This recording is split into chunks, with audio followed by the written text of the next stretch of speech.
दोस्तों देखिए, आज ही नवभारत टाइम्स दिल्ली संस्करण में पूरी खबर पब्लिश की गई है। जल्द भरे जाएंगे सरकारी पद, फंडिंग नहीं बनेगी काम में रोड़ा। खाली पड़े हैं 8.72 लाख पद, वित्त मंत्रालय भी करेगा मदद। और देखिए फ्रेंड्स, कल ही पीएम नरेंद्र मोदी की तरफ से जितनी भी सेंट्रल गवर्नमेंट के अंतर्गत पोस्ट वैकेंट है, खाली है, उनको जल्द से जल्द भरने के लिए आदेश भी दे दिए गए हैं। देखिए दोस्तों, पीटीआई यानी प्रेस ट्रस्ट ऑफ इंडिया की तरफ से कल ही ये ऑफिशियल जानकारी दी गई थी 6 अप्रैल 2022 11:07 में।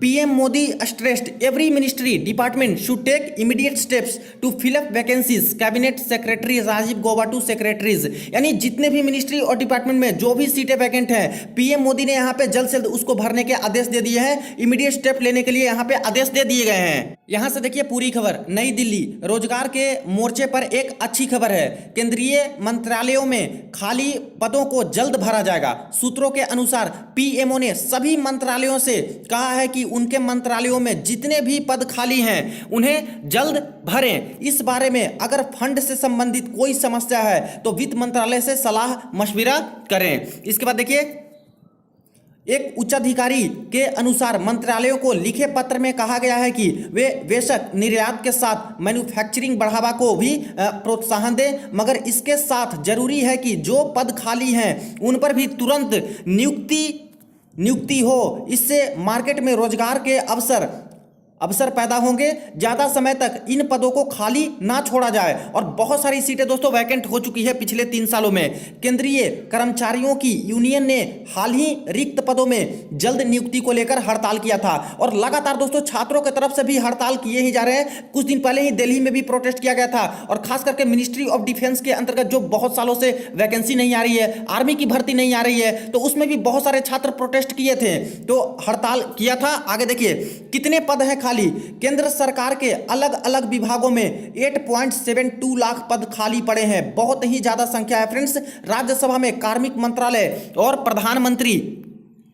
प्रधानमंत्री कार्यालय में राज्य मंत्री जितेंद्र सिंह ने सरकार की तरफ से संसद में यह जानकारी दी थी। राज्यसभा में शिवसेना के सांसद संजय राउत ने सवाल पूछा था कि क्या सरकार के अलग अलग मंत्रालयों विभागों में 10 लाख से ज्यादा पद बीते 3 साल में खाली पड़े हैं। इस सवाल पर सिंह ने जवाब में यह जानकारी दी।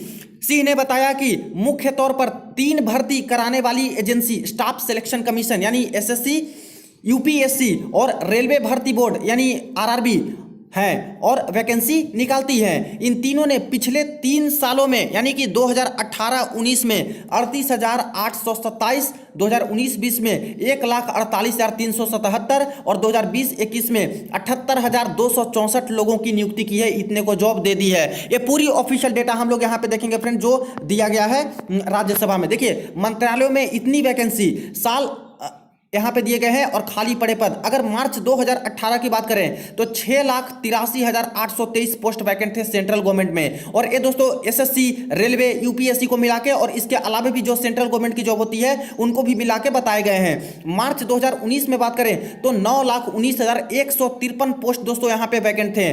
मार्च 2020 में बात करें तो 8,72,243 पोस्ट वैकेंट हैं। अब देखिए 3 फरवरी 2022 को जो ऑफिशियल डेटा राज्यसभा में दिए गए थे उसके बारे में देखिए। यहाँ पे सवाल यहाँ पे पूछे गए थे फ्रेंड्स, क्या यह सच है कि गत 3 वर्षों के दौरान केंद्रीय सरकार के विभिन्न विभागों में 10 लाख से भी अधिक पद रिक्त पड़े हैं? इसके बाद था यदि हाँ तो तत्संबंधी ब्यौरा क्या है और इस पर सरकार की क्या प्रतिक्रिया है? गत 3 वर्षों के दौरान विभिन्न सरकारी पदों के लिए प्रमुख भर्ती एजेंसी द्वारा की गई भर्ती का ब्यौरा क्या है? कितने लोगों को विभिन्न विभागों द्वारा आउटसोर्सिंग के माध्यम से नियोजित किया गया यानी कॉन्ट्रैक्चुअल बेसिस पे यहाँ पे नियोजित किए गए हैं? और रिक्त पद कब तक भरे जाएंगे? अब इसके जवाब जो दिए गए थे तो इस तरह से जितेंद्र सिंह की तरफ से दिए गए थे। इसमें सबसे पहले डिटेल्स दी गई थी जो वैकेंट पोस्ट सेंट्रल गवर्नमेंट के अंतर्गत हो चुकी है। यहाँ पे 2018 में बात करें तो 6,83,000, 2019 में बात करें तो 9,10,000 पोस्ट वैकेंट और 2020 के बाद बात करें तो 8,72,000 दोस्तों पोस्ट वैकेंट हैं। इसके बाद कितने कितने पोस्ट भरे गए हैं पिछले 3 वर्षों में, इसका डेटा यहाँ पे दिया गया है। जैसे 2018-19 में यूपीएससी की बात कर लें तो 4,399, 2019-20 में 5,230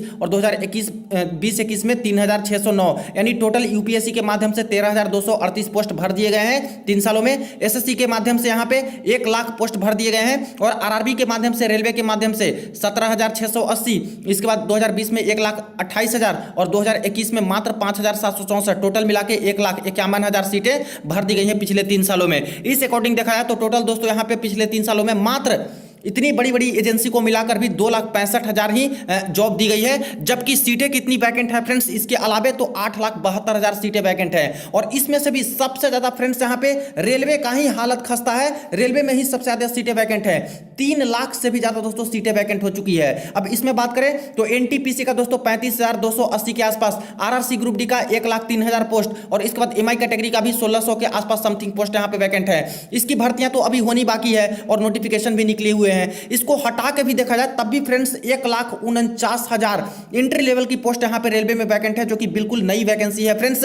और इसके अलावे 2022 में देखिए तो 45,000 के आसपास और रेलवे कर्मचारी रिटायर हो जाएंगे, और तो समझिए कि रिटायर होने वाली भी वैकेंसी यहाँ पे ऐड कर लीजिए 2022 तक, तो और ज्यादा यहाँ पे वैकेंसी हो जाएंगी। और इसके अलावे रेलवे में तो हमेशा लगातार ही नई वैकेंसी क्रिएट होती ही रहती है।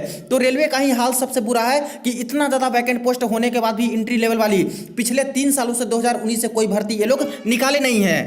एसएससी और यूपीएससी में तो लगातार रिक्रूटमेंट होती रहती है, वैकेंसीज आती रहती है, लेकिन हाल फिलहाल के सालों में तो ये भी देखे गए हैं कि एसएससी में भी वैकेंसी कम कर दी गई है, पोस्ट कम कर दी गए हैं। और अभी ये हालत है कि 8,72,000 सेंट्रल गवर्नमेंट में फ्रेंड्स इतने सारे पोस्ट वैकेंट हैं। तो बड़ी खबर है, पीएम मोदी ने जितनी भी डिपार्टमेंट में, जितनी भी मिनिस्ट्री में पोस्ट वैकेंट है, इनको जल्द से जल्द भरने के आदेश दे दिए हैं। अब बात करें हम लोग रेलवेज की कि आखिर रेलवेज की अपकमिंग भर्ती में मोस्ट प्रोबेबली कौन कौन सी भर्ती के नोटिफिकेशन देखने को मिल सकते हैं। तो देखिए रेलवे की अपकमिंग रिक्रूटमेंट्स में आरपीएफ, एसआई और कांस्टेबल की नई भर्ती आपको देखने को मिल सकती है। पिछली भर्ती 2018 में आई थी, इसके बाद कोई भी इसकी भर्ती देखने को नहीं मिली है और काफी सारी सीटें इसकी वैकेंट हो चुकी है। ऑफिशियल डेटा की बात करें तो 2019 जून में ही फ्रेंड्स आरपीएफ, एसआई, कांस्टेबल की 10,000 के आसपास पोस्ट वैकेंट हो चुकी थी। इसके बाद देखिए आरआरबी, जेई, डीएमएस और सीएमए की नई भर्ती आपको देखने को मिल सकती है। प्रीवियस जो इसकी रिक्रूटमेंट आई थी फ्रेंड्स वो दिसंबर 2018 में आई थी और इसके बाद कोई नई रिक्रूटमेंट देखने को नहीं मिली है। हालांकि पिछले 3-3.5 सालों में काफी सारी सीटें भी इसकी वैकेंट हो चुकी है, तो इसकी भी नई भर्ती आपको देखने को मिल सकती है अपकमिंग रिक्रूटमेंट्स में। नेक्स्ट बात करें तो आरआरबी, एसएसई और सीएमएस यानी कि सीनियर सेक्शन इंजीनियर, जिसकी वैकेंसी दोस्तों पिछले 5 सालों में नहीं हो पाई है और लगभग इसके भी सीट काफी सारे वैकेंट हो चुके हैं और अभी आदेश भी मिल चुके हैं कि direct recruitment senior section engineer की होगी, तो इसकी भी भर्ती आपको देखने को मिल सकती है। और सीएमएस यानी फ्रेंड्स चीफ मेटलर्जिकल सुपरिटेंडेंट वाला भी पोस्ट आपको देखने को मिल सकता है। साथ में फ्रेंड्स यहां पे देखा जाए तो रेलवे की तरफ से आईआरएमएस वाली जो भर्ती है, खास करके ग्रुप बी और ग्रुप ए वाली, उसकी भी नई भर्ती देखने को मिल सकती है। हालांकि आईआरएमएस की जो भर्ती होती है वो यूपीएससी कंडक्ट करवाएगी और ये सारे रेलवे की तरफ से कंडक्ट करवाए जाते हैं। इसके बाद नेक्स्ट बात करें तो देखिए friends RRB assistant loco pilot और टेक्नीशियन, दोस्तों मोस्ट प्रोबेबल है कि इसकी भी भर्ती आपको देखने को मिल सकती है। बहुत सारी सीटें इसकी वैकेंट हो चुकी है जोन वाइज मिला के। और देखिए इसकी खास करके बात करें तो 2023 में ही फ्रेंड्स मैक्सिमम प्रोबेबिलिटी है कि आपको आरआरबी एलपी टेक्नीशियन की नई भर्ती देखने को मिलेंगी।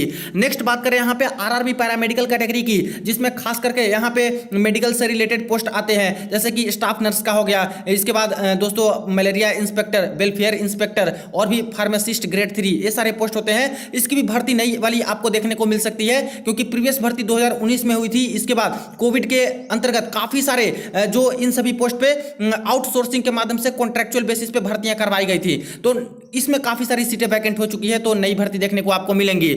इसके बाद नेक्स्ट बात करें तो again RRC group D level 1 की नई भर्ती आपको देखने को मिल सकती है, क्योंकि देखिए रेलवे की सबसे ज्यादा जो पोस्ट वैकेंट होती है और क्रिएट भी होती है, तो ग्रुप डी यानी लेवल 1 की ही पोस्ट सबसे ज्यादा यहाँ पे वैकेंट होती है। अभी देखिए 1,03,000 पोस्ट वाली जो वैकेंसी निकाली गई है 2019 वाली, इसकी रिक्रूटमेंट इनको कंप्लीट करानी है। जुलाई मंथ में डेट दिया गया है एग्जामिनेशन का, तो अभी तो पूरा प्रोसेस ही इसका बचा हुआ है, तो इसको कंप्लीट कराने के बाद फ्रेंड्स आपका आरआरसी ग्रुप डी का नया भर्ती आ सकता है और ज्यादा चांस है कि 2023 के एंड तक या फिर दोस्तों 2024 में ही आपको नई आरआरसी ग्रुप डी वाली भर्ती देखने को मिल सकती है। और इसके बाद आरआरबी एनटीपीसी का जो पोस्ट क्रिएट हुआ है पिछले 3 सालों में और नई पोस्ट जो वैकेंट हुई है, उसके रिगार्डिंग भी आपको 2023 के एंड तक या फिर 2024 में ही देखने को मिल सकती है नई भर्ती। तो रेलवे की ज्यादा पोस्ट पे दोस्तों आपको नई भर्ती 2023 में ही देखने को मिल सकती है, रिक्रूटमेंट देखने को मिल सकते हैं। हालांकि कुछ पोस्ट है जिसका दोस्तों नोटिफिकेशन आपको 2022 में भी मिल सकते हैं, लास्ट यानी नवंबर दिसंबर 2022 तक, खास करके आरपीएफ, एसआई कांस्टेबल और आरआरबी जेई की नोटिफिकेशन दोस्तों 2022 के एंड तक आ सकती है। लेकिन ज्यादा चांसेस है कि 2023 में ही मैक्सिमम रेलवे की जो भर्तियां हैं वो नई पोस्ट पे निकाली जाएंगी। तो जैसे ही इसके रिगार्डिंग कोई ऑफिशियल अपडेट, कोई नोटिफिकेशन निकल के आते हैं फ्रेंड, जरूर आपको अपडेट करूंगा। वीडियो को ज्यादा से ज्यादा जरूर शेयर कर दीजिएगा, कोई क्वेरी हो कमेंट सेक्शन में पूछ सकते हो, चैनल को सब्सक्राइब कर लीजिएगा। चलिए मिलते हैं नेक्स्ट वीडियो में नेक्स्ट अपडेट में।